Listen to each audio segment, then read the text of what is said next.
Hello and welcome back to Buckle Up. I'm Harry King and this is the Mini Cooper S.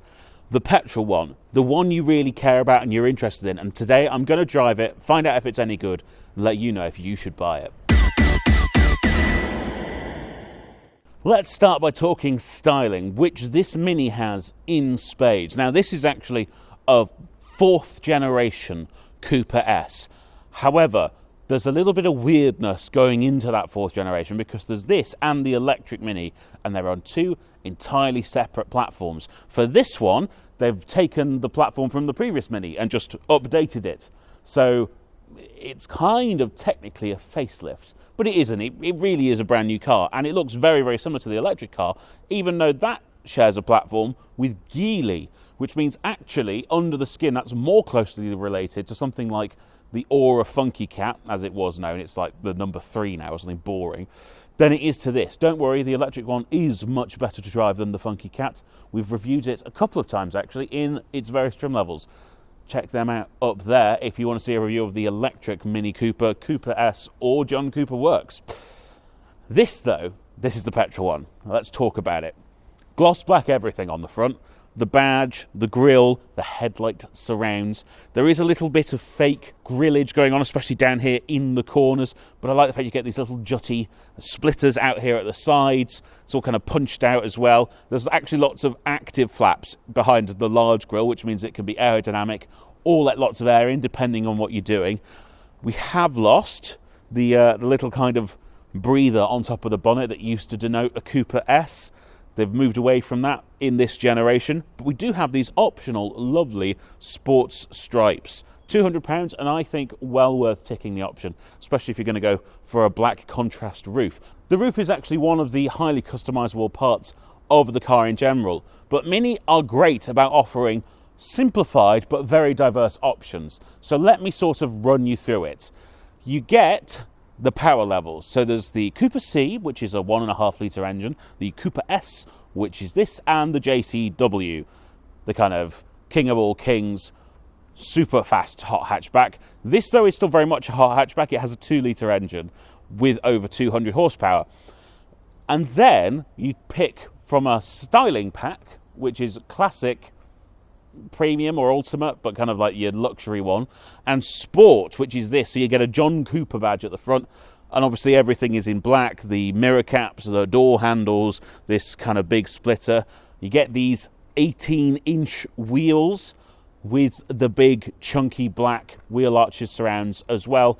Looks very, very sporty. And then you also get options packages for the interior, but of course we'll get onto them in just a little bit. Other than the bits I've already pointed out during that, obviously we've got a fuel filler flap, but I'm burying the lead here. The main thing you should have noticed is this is a 3-door. 3-door hatchbacks are so rare now. There is this and the Fiat 500, and that's it. I mean, to be fair, small hatchbacks are getting increasingly rare, but you can't get, well, I suppose you can get the GR Yaris as a 3-door hatchback. But otherwise, the Yaris, the Jazz, the Clio, all the ones that are still out there, the Volkswagen Polo, they're all 5-door only. Some people just want a 3-door hatch because it looks cooler, it's sportier, it's better, and it means that the B-pillar is nicely far back, so if you're a tall driver, it's much more easy to get in, which is what we like to see. Also, if you're fat. It helps if you're fat.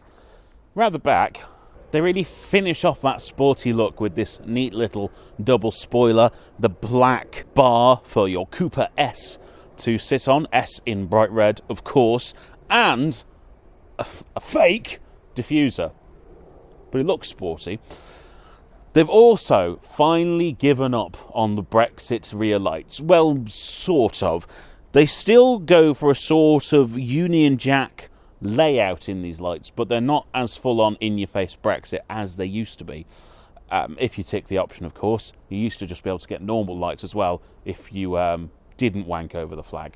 Now, lots of people complain about the name Mini being on cars that are no longer Mini, but I contend that this is still a very small car, and that is evidenced if I open up the manual tailgate, weirdly, interestingly, maybe, I don't know.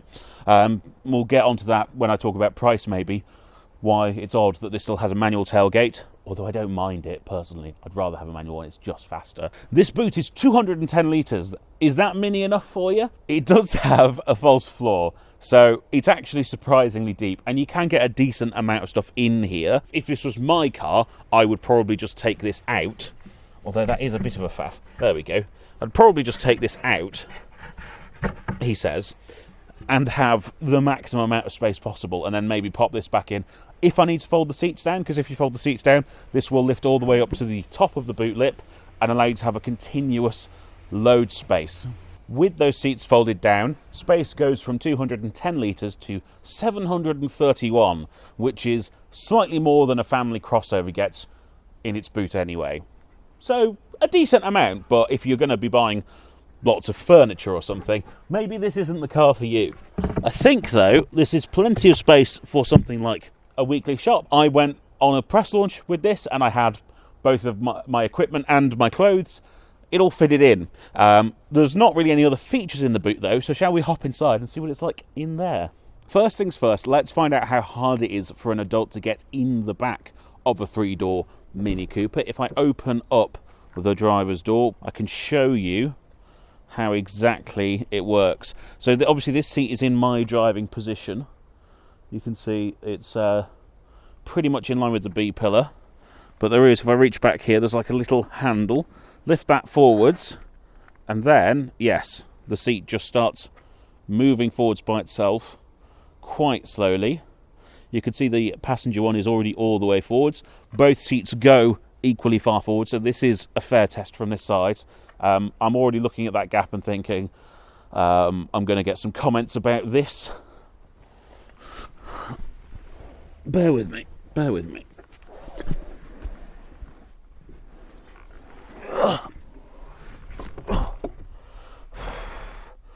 Okay.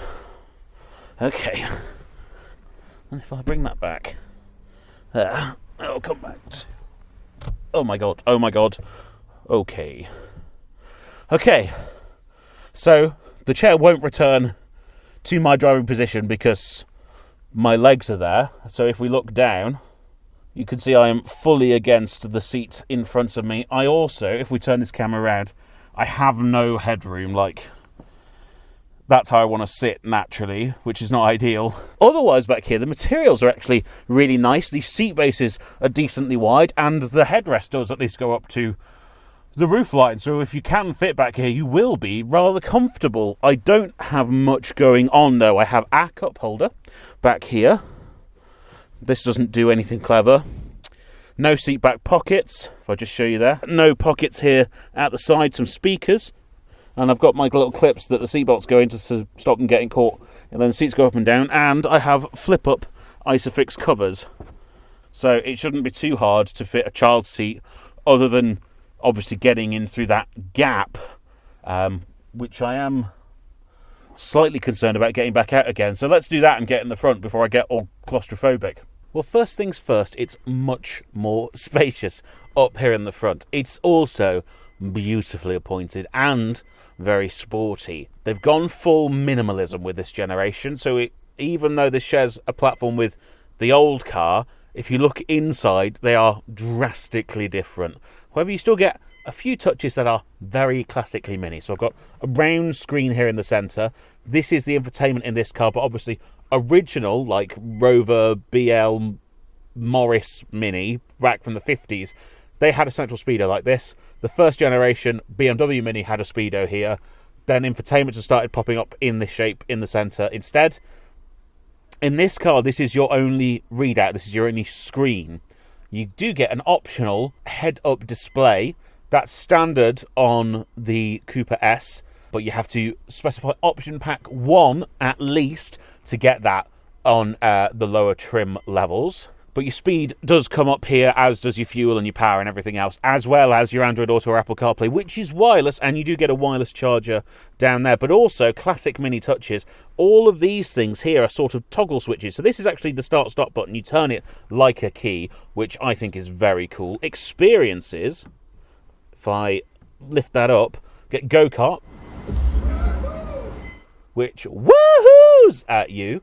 this is kind of the sporty mode. You get your G meter and everything else. Or you've got core, which is basically normal, and then there's various other ones. But it means the rest of the dashboard's very bare and simple. You've got a few straps around the place. There's this strap in the steering wheel instead of a third spoke. It's technically a two-spoke wheel with this kind of strap here, and John Cooper Works written at the bottom of the wheel, which is, again, sporty. This one on the dashboard, and also this little tether here for your center console storage area. All of this stuff, again, is quite funky. So the wireless charger is kind of vertical. There's a little clip here, and then this is where the actual wireless charger is. Looks like it's ventilated as well, which is nice to see. Two cup holders, which have a kind of open bottom here, like that bit of styling, and then this kind of sits in the storage area. It looks like it might lift out or move around, but it doesn't. It's just fixed in place. It's just a styling thing, but it means you get kind of little spaces before and behind it where you can pop the key maybe. All of your chargers, your two USB-Cs and a 12-volt socket, are in the back here, and then this armrest is just an armrest. It doesn't lift up or do anything. You do still get a conventional glove box. You do still get door pockets, although there's not a huge amount of room in them. You'd maybe get a small bottle in there, but really you're going to have these two cup holders and obviously the one just behind, which is sort of for the rear passenger, but you definitely can use it from the front as well. And then just the style as well, all the red stitching, the red on the dashboard, the red on these seats, and these seats are lovely. This car is option pack 3, so there are 3 option packs to choose from, and they're just called 1, 2 and 3. 1 gets you stuff like heated seats, that display there.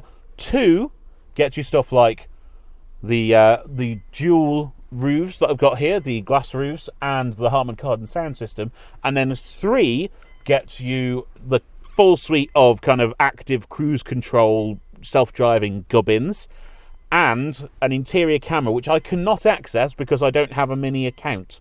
But you can take selfies with that if you want to, I suppose. I don't really know the function because I can't test it out, irritatingly. You do, as complete standard, get radar cruise control, though, even though you have to go to level 3 to get the full self-driving, level 3 self-driving thing. You do get radar cruise control as standard across the range.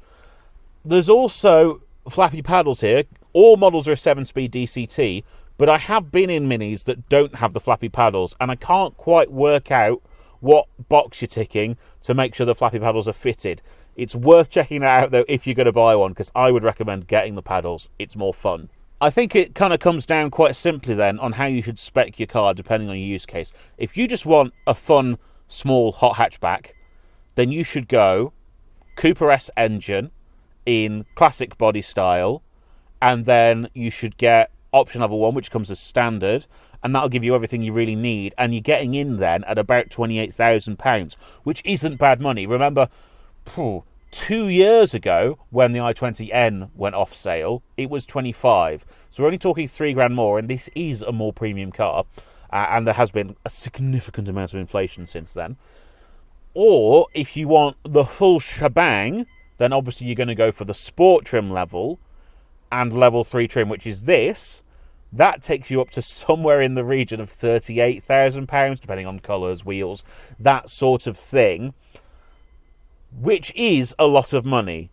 I understand that. However, because this is a small car, it ends up being broadly the same speed as a Golf GTI. I know it's not as spacious, but it's lighter. You're probably going to have more fun in it. It's more chuckable. So if you're thinking about a hot hatch daily, Golf GTI starts from just under £40,000. This kind of finishes just under £40,000. So you could have the absolute most stripped out Golf GTI that you don't really want, and I've got the interior of this and the functionality of this screen so much better than the VW stuff. Or you could get a slightly bigger, more practical car, but not have as nice a car, basically. So it does... all of the levels all the way through do make sense to me. It's not me going, you must buy this one. That's kind of your range, though. Obviously, there's JCW if you want to step up to even more power. I think, though, the thing to go and do is drive this. Right then, driving the Mini Cooper S. I think this might be the petrolhead's ultimate daily driver. Because, if we go through the stats...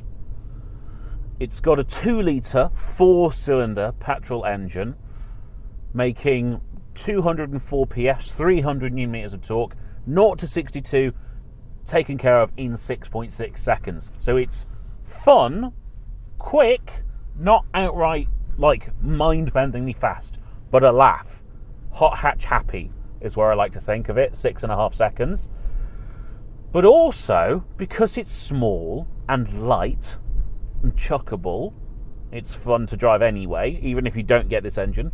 The Mini is fun to drive. It's fun to drive electric. But it also does 45 mpg WLTP. I've been driving this like a hot hatchback, and I've been getting 40, which is what I get out of my Dacia Jogger. And I'll tell you, this is a damn sight more fun to drive than a Dacia Jogger. And even though it's very diminutive, like I said, the cabin in the front is nice and spacious. I'm comfortable in here, and I'm a big guy, you can see that. I'm 5'11" and large around the middle. I have no issues. Me and my wife fit in here, no problem at all. Yeah, if you've got kids, maybe this isn't the car for you, but otherwise, it's ticking all of the boxes, because it's still a hatchback, so even though it's small footprint and quite small in here, it's still surprisingly practical. If you do need to get a lot of stuff in the boot, you drop the seats. There's really no downsides, because as I've mentioned, even the price is quite competitive these days because of how much everything else has risen and how much technology has to be included on all cars now. When you want to make a premium one, you don't have to offer that much more stuff and increase the price by that much to really elevate the experience. Everything in here just feels so solid, well put together, and it's a nice place to be, as they say.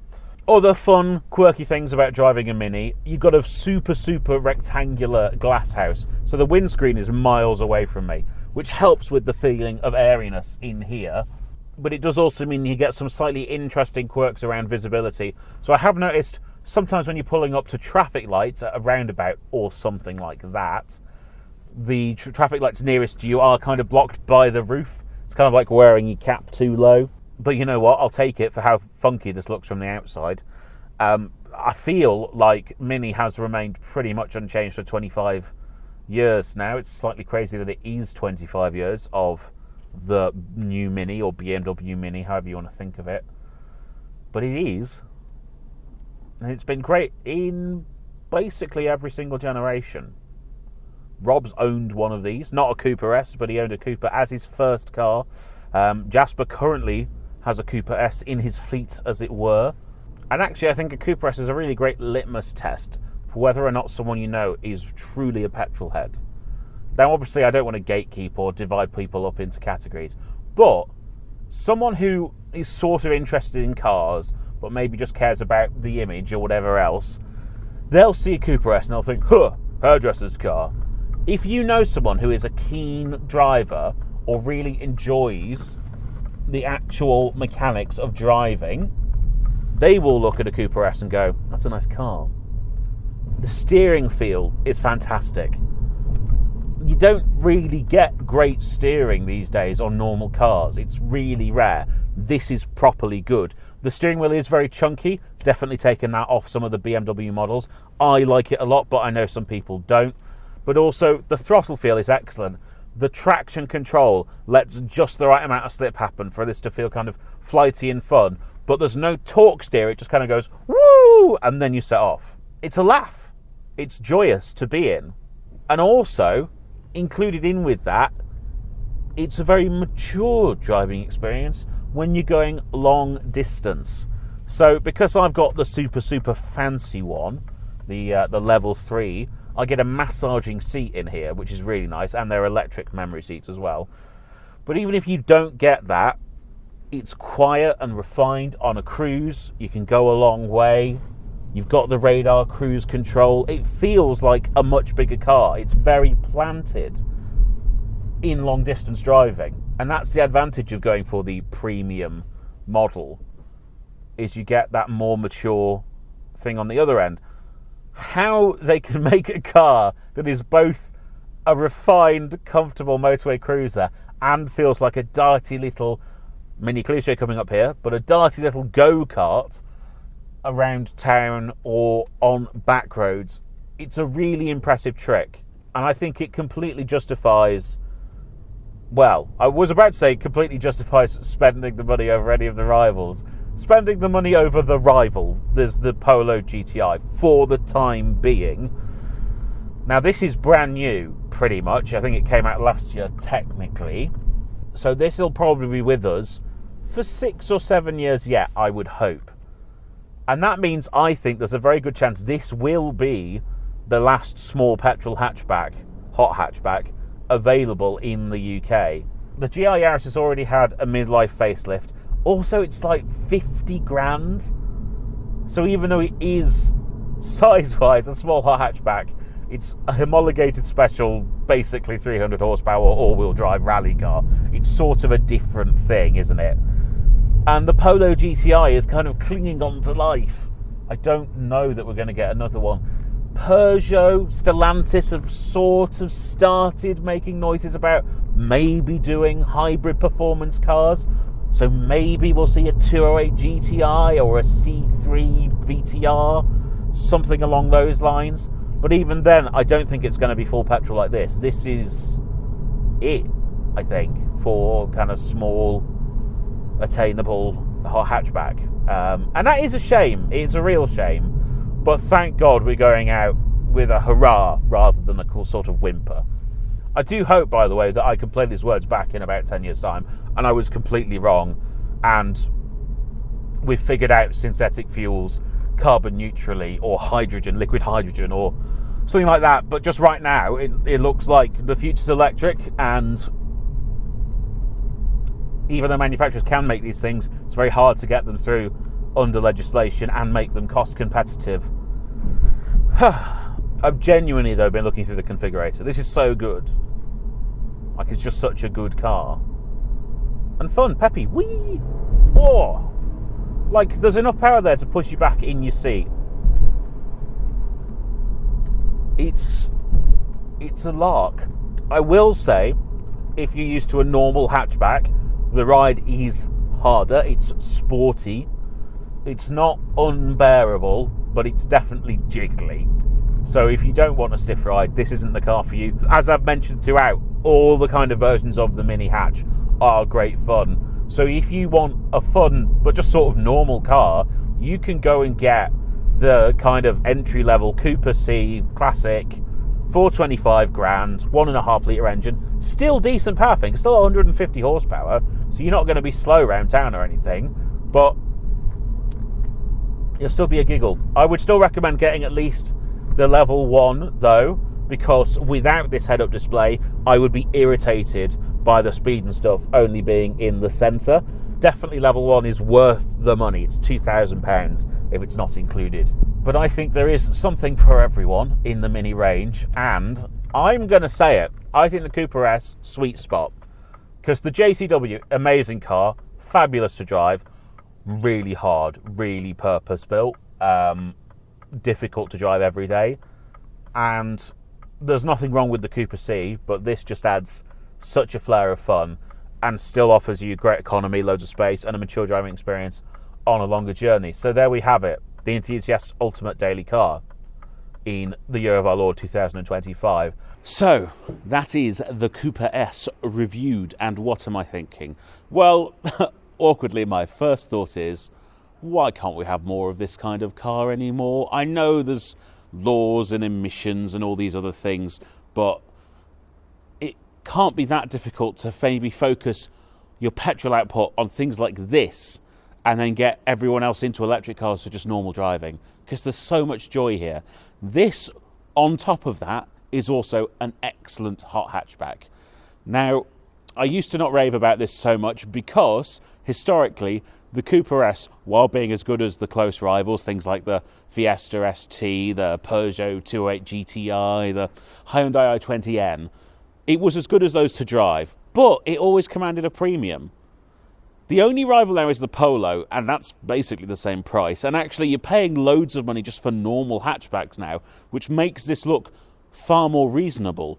The finance options appear to be very reasonable right now when I've checked the website. So I would strongly recommend going and checking one of these out if you're still a die-hard petrol head and you want a daily driver that's great to drive. Thank you so much for watching. Please remember to like, comment, and most importantly, subscribe. If you go down to all the links in the description, you can follow us in all of the other places we exist, social media, that kind of thing. Also, while you're down there are 2 ways you can directly support the channel. We have merchandise and we have memberships right here on YouTube. So please go and do one or all of those things, and I will see you next time. Bye-bye.